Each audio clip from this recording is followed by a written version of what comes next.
ಊರಿಗೆ ನೆರಳಾಗಿರೋ ಆಲದ ಮರ ಕಣ ನಮ್ ಸೂರಪ್ಪನವರು. ದೊಡ್ಡ ಆಲದ ಮರ.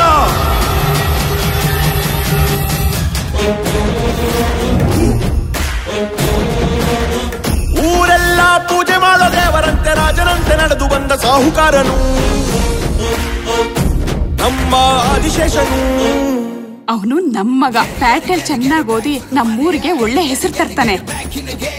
4 ದಿನ ಆದ್ರೂ ಈ ಲೈಫ್ ನ ಬಿಂದಾಸಾಗಿ ಎಂಜಾಯ್ ಮಾಡ್ಬೇಕು. ಎಷ್ಟೇ ಕಷ್ಟ ಬಂದ್ರು ನೀನ್ ನನ್ ಕೈ ಬಿಟ್ಟು ಹೋಗ್ಬೇಡ. ನೀನಿಲ್ಲ ಅಂದ್ರೆ ನನ್ಗೀ ಪ್ರಪಂಚನೇ ಇಲ್ಲ ಕಣೆ.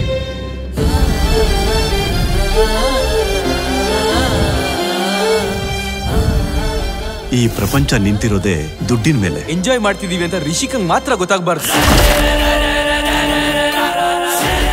ಅವರಪ್ಪ ಅವ್ರಿಗೆ ಎಷ್ಟು ಮುಖ್ಯನೋ ನನ್ನ ಹುಡುಗಿರು ನನಗೆ ಅಷ್ಟೇ ಮುಖ್ಯ.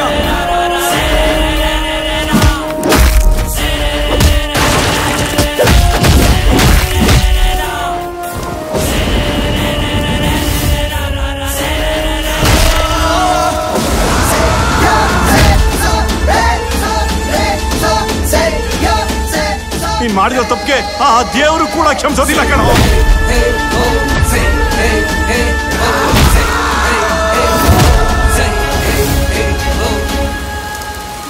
ನಿಮ್ಮಪ್ಪ ಅಮ್ಮ ಆಗಿದ್ರೆ ಹೀಗೆ ಒಂಟಿಯಾಗಿ ಬಿಟ್ಟೋಗ್ತಾ ಇದ್ರೇನ್ರಿ? ನನಗ್ ನೀನು ಬೇಡ, ನಿನ್ ಸವಸನು ಬೇಡ.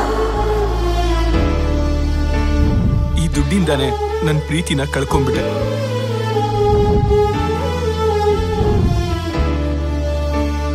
ಯಾರೋ ಇವನು?